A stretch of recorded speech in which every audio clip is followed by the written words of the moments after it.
Vila, Roberto de Sá, até o momento as medidas adotadas e cogitadas para ajuste fiscal só penalizam direto ou indiretamente o trabalhador e o Vitor Romano.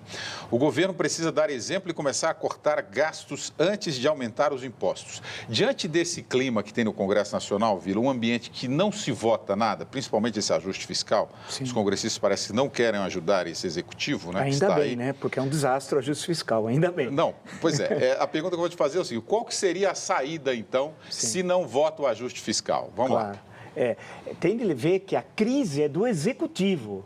Na Praça dos Três Poderes, quem produziu essa crise anunciada é o Palácio do Planalto, é a sede do Poder Executivo, a presidente Dilma Rousseff, que foi absolutamente irresponsável e que fez a campanha mais mentirosa da história das eleições presidenciais do Brasil, desde a primeira direta, lá em 1894, quando o Prudente de Moraes foi eleito presidente. Mentiu, você deve se lembrar daqueles spots de 30 segundos, né, que desaparecia a comida do prato, eles estavam atacando naquele momento a candidata Marina Silva. Depois, em outro spot, desapareciam os livros, tal. Tudo que a oposição ia destruir os programas sociais. É tudo mentira.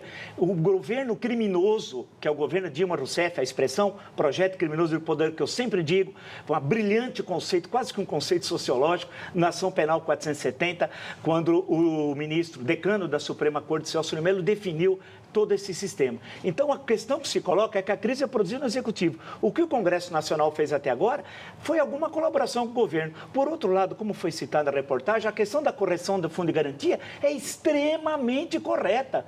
Ou seja, nós estamos perdendo dinheiro, todos os trabalhadores, né? Então, absolutamente correto. Agora, a questão complexa é que esse ajuste favorece o grande capital. E esse é o governo do grande capital. Exemplo, para não ir muito longe, o presidente do Bradesco, o senhor Trabuco, semana passada, ligou a presidente Dilma para que ela atendesse a defesa feita pelo ministro Joaquim Levy da Fazenda, que ao invés de ter esse rombo, esse déficit de 30,5 bilhões de reais no orçamento, que tivesse um superávit com outros cortes em gastos do governo e tal.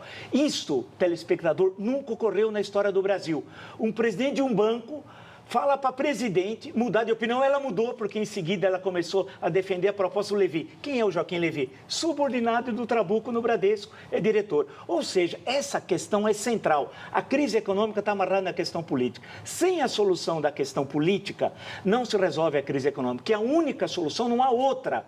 É a retirada do poder pela Constituição, pela lei, do projeto criminoso do poder. Porque eu sempre digo, disse várias vezes aqui, quem não gosta de lei e de Constituição, fez o mensalão. Quem não gosta de lei e Constituição, fez o petrolão, que é o maior desvio de recursos públicos da história da humanidade. Portanto, os criminosos têm local. Palácio do Planalto. Criminosos, eu estou usando a expressão do dicionário, aqueles que cometem crime. Diversos crimes, não é no sentido vulgar, só de alguém que matou alguém, no sentido legal, né? Ou seja, isso que tem de ser colocado. A crise econômica está amarrada na crise política. Sem solucionar a política, não se resolve a questão econômica tal, que está atrelada a uma outra. E só se resolve de uma forma. Esse governo não tem mais condições políticas de negociar, inclusive, com o Congresso.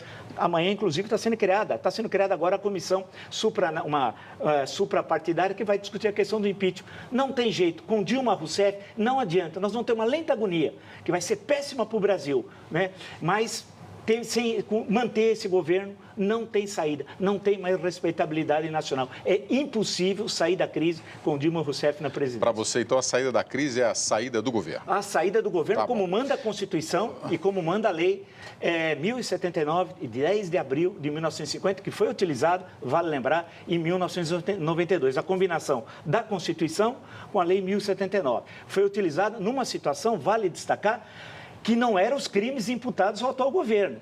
Só havia um fator que atingiu o presidente. A compra, através de um cheque fantasma, de uma Fiat Elba no valor de $11 mil. $11 mil não são os bilhões roubados da Petrobras.